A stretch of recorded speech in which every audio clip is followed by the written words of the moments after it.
What up, though? I'm David Jacoby. And on the cool check-in, Together we're Jalen Jacoby. What is it that we do? we give the people what they want. Jalen Rose, tell the people who is joining us on the program today. It's a legendary program today. I am humbled. I am honored that this Hall of Fame basketball player even knows my name. Growing up in the city of Detroit, you guys got familiar with him winning a championship at Indiana, being a multi-time All-Star, two-time champion of the Bad Boy Pistons. But I also got a chance to know the man, the humanitarian, the entrepreneur. He's been my coach in the NBA. He was a guy where I was like, when I got drafted, I'm going to get a smile like his, because he has a smile that'll light up the entire NBA like he did with his game.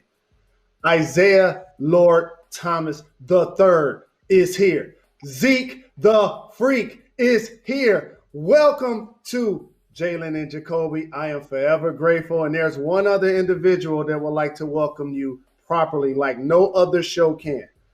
I wanted to wear my Detroit red, white, and blue to honor you.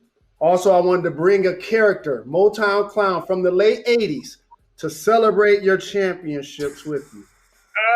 You could appreciate one of those, right? You remember those? And it won't be complete without these, right? Yeah. Okay, all missing is a cigarette. Yeah, and the scene. Remember the scene? Yes. Don't say damn, say whoa. Sugar, sorry, didn't get off today. It ain't our fault.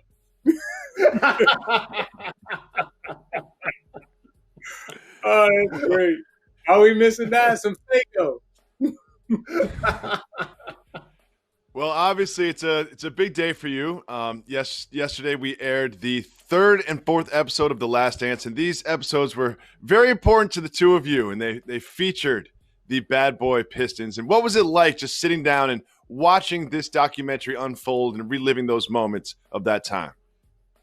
You know, for me, it was interesting taking a peek behind the curtain because you know, you never really know what the inner workings of your rival team is all about and some of the problems that they may be going through internally. The first takeaway is the relationship that they had with Jerry Krause. That was amazing, eye-opening. We had a president and general manager and Jack McCloskey in Detroit that was, well respected, and we as a team respected him, as a man and as a person.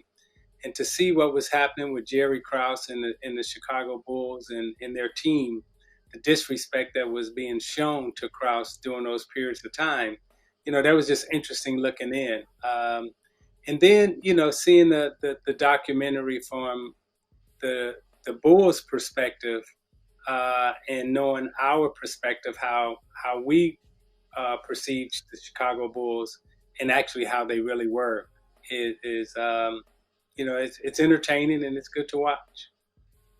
MJ says he hates the Bad Boys to this day. Is the feeling mutual?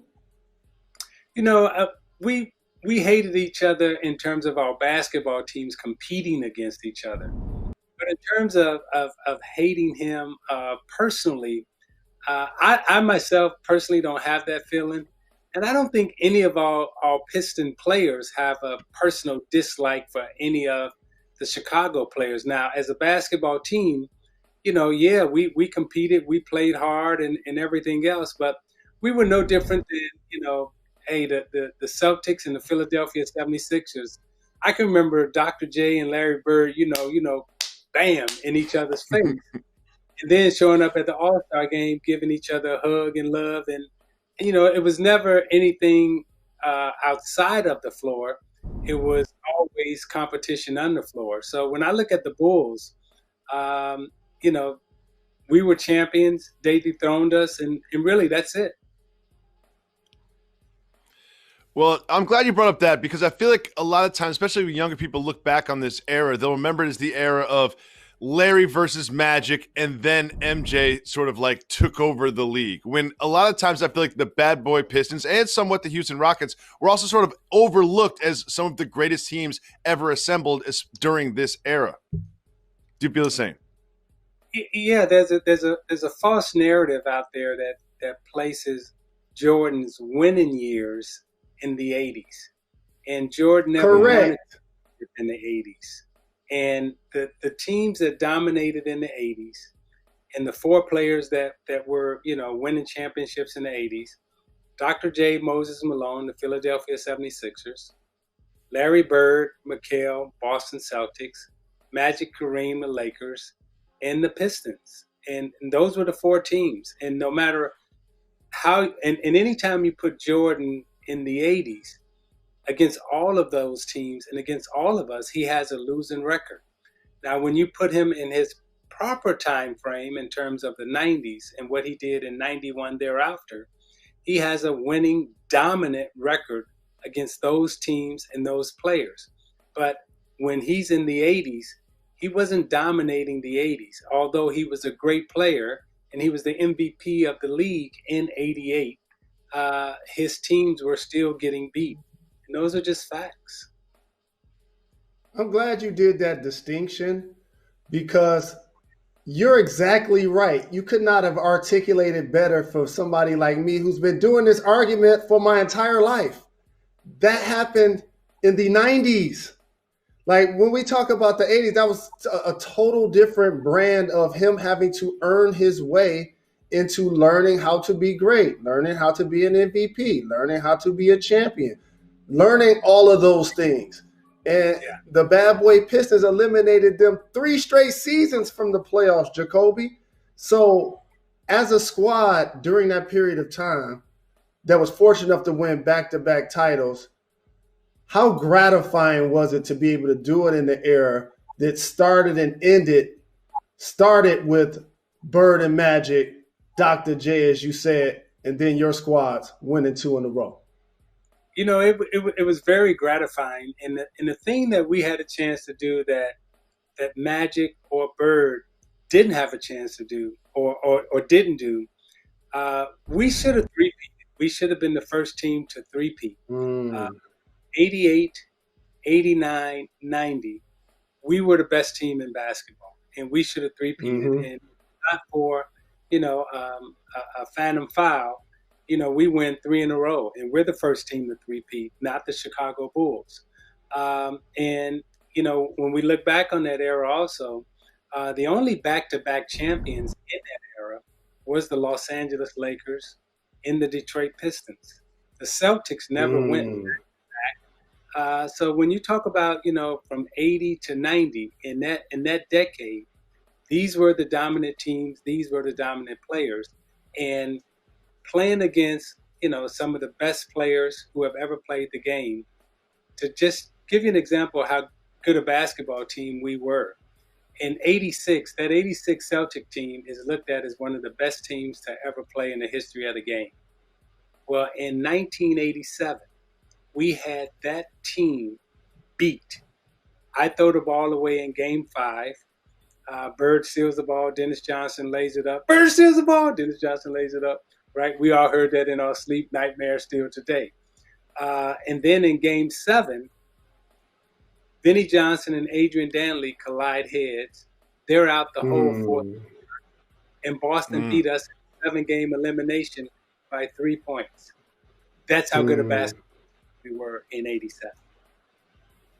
Well, I think that a lot of the legacy of this quote-unquote bad boys team is about physical play, especially on the defensive end of the floor. And some of that was highlighted in the episodes last night that we watched at The Last Dance. Obviously, the Jordan rules came up. What do you feel about the way that sort of like the legacy of this team is more physical defense when you were such a great all-around basketball team? So you have researchers there, and I want you to look at who were some of the highest scoring teams in the '80s. And you're going to find one name in common, and that's going to be the Detroit Pistons. We had the highest scoring game in the '80s, and still today we scored 186 points against the Denver Nuggets, 184. It's nice to take a couple of pictures,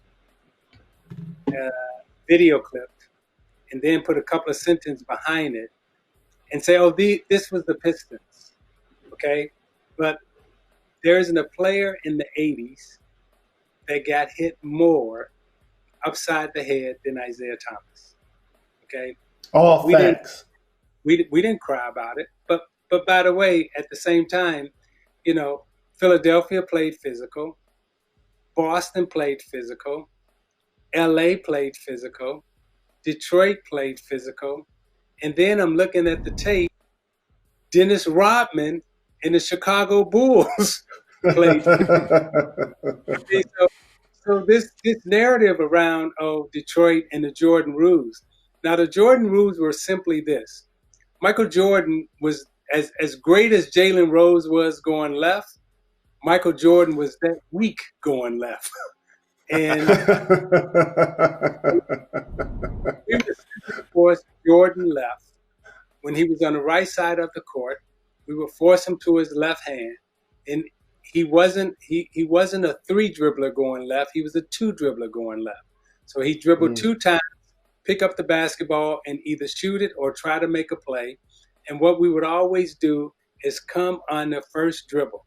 When he started going left, we come on the first dribble, we trap. He was a reluctant passer at that particular time. And he was a dominant right-hand passer.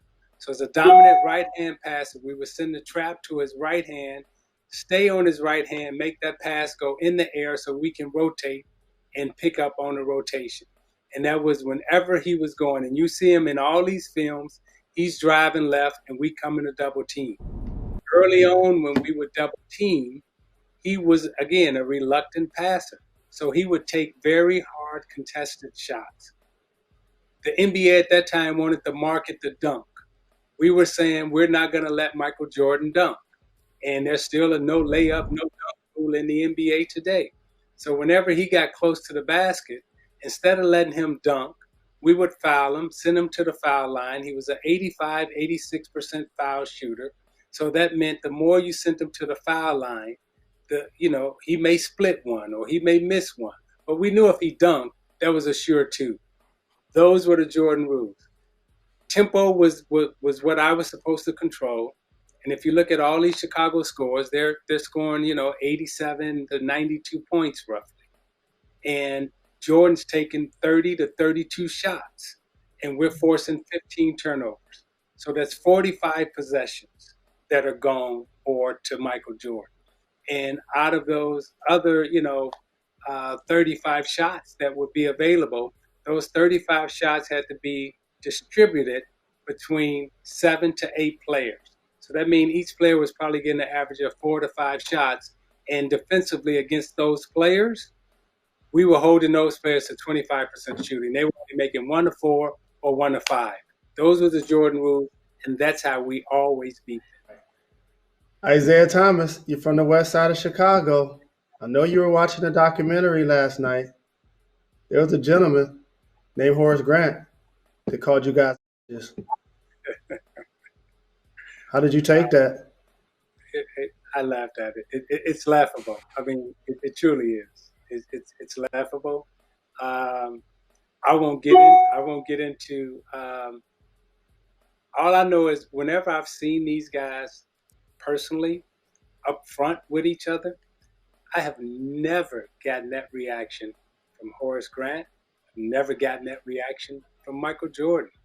They've always been nice, pleasant, so it's easy to talk a lot of stuff on TV behind cameras or, radio. But when we face to face, I haven't got that reaction from them.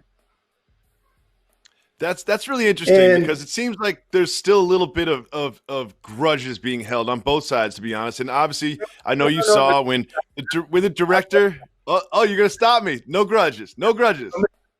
Not both sides. Where have you seen the Pistons talk bad about the Bulls? I mean, and I'm sure if there were quotes, you guys would have found them. You show this one walk off, right? But you don't contextualize it and show what Jordan and the Chicago Bulls were saying about the Pistons after they had won Game 3, and not only saying that we didn't earn a championship, that we weren't good champions, but they also trashed the city of Detroit, saying that All facts. that we were less than. So tell the whole story, just don't tell part of it. Now, you're not finding comments where the Detroit Pistons said something bad about the Chicago Bulls. You're finding things that the Chicago Bulls were saying bad about the Detroit Pistons, and we reacted and responded. Now, maybe our emotions got the best of us in that one instance, but don't say that the Pistons are walking around holding grudges and we're bitter. We moved on. We lost, we left the court, and we moved on, and we haven't said anything about the Chicago Bulls since. Now, ask your researcher to research it and find it.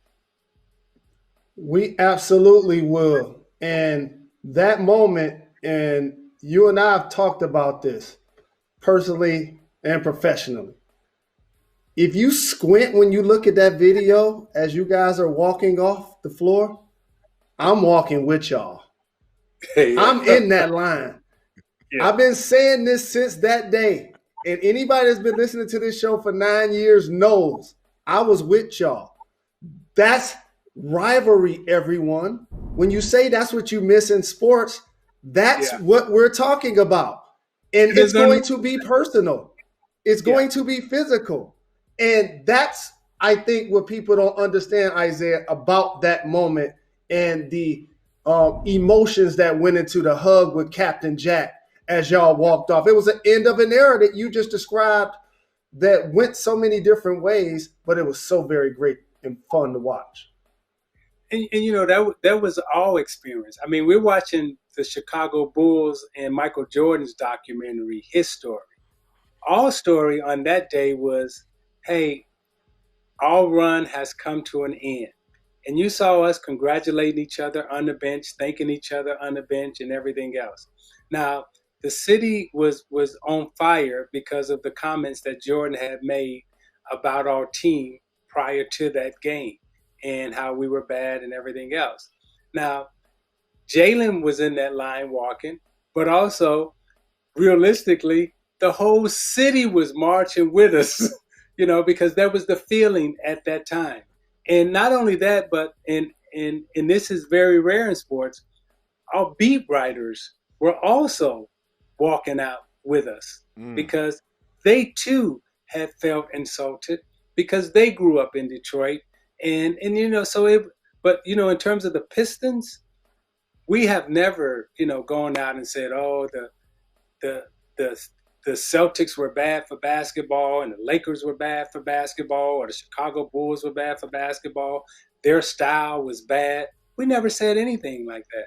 And as a matter of fact, after we lost, there are several NBA teams that picked up our style of play. The Miami Heat, Pat Riley left Showtime and became a bad boy.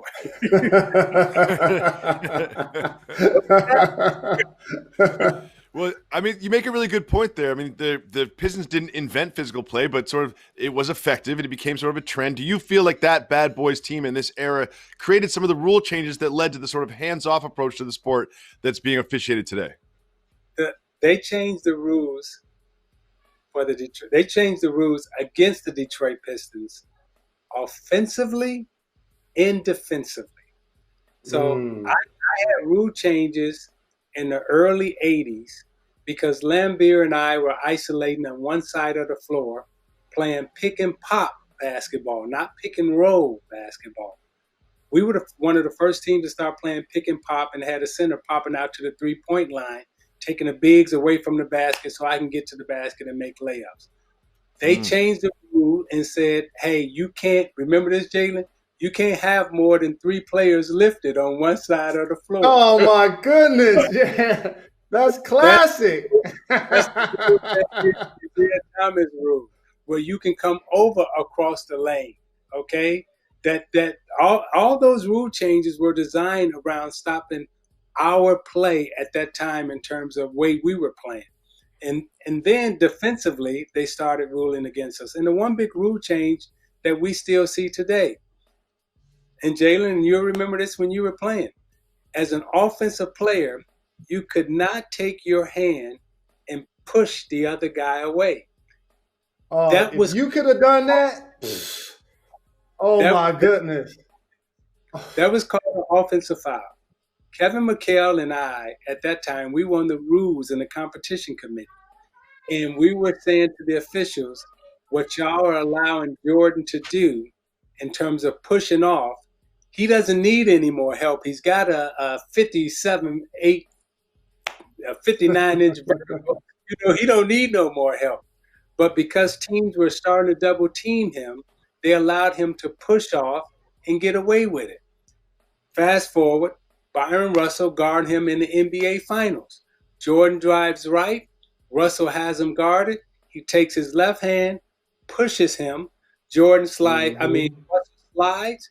Jordan poses at the free throw line, knocks down the shot. The Chicago Bulls win.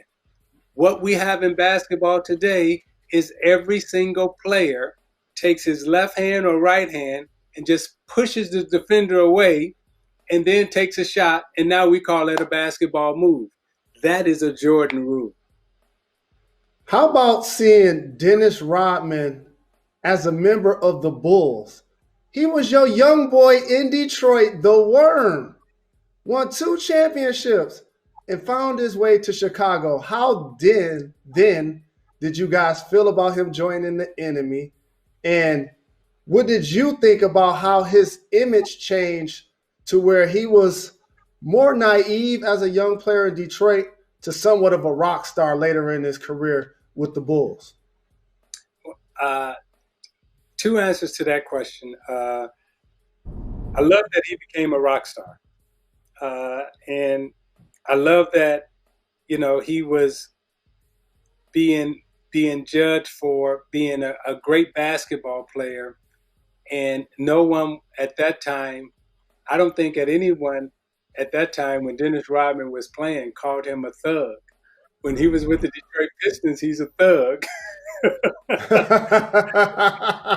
Good point. Good point. That's a great point. That's why you know what? That's why coming on this show, I'm going to represent to the fullest, Jacoby, because I need to make sure that I pay homage to one of the greatest individuals that just so happened to be talented at basketball. Homage. And I got a gift for you, Coach, before you get out of here. Oh, Jalen got a special gift for you. On behalf of the city of Detroit, I don't not only dressed up, but I want to give you this. You remember this? Yeah. Hey, wait! I got something for you. Hold on, huh? Oh.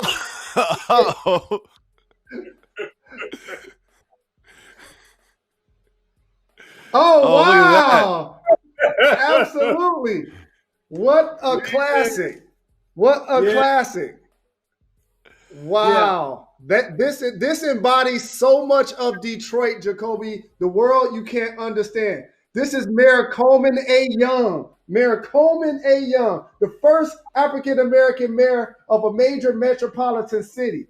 Yeah. And was always cleaner than the Board of Health and don't say anything about Detroit. Like the bad boys, you get a flagrant foul. How about that, Isiah? And tell the world who this is, please. Well, I mean, come on, that goes without saying. If they don't know who this is, then they watching the wrong show. I mean, you watch you don't know who that is. I mean, honestly, that's what our Detroit team represented.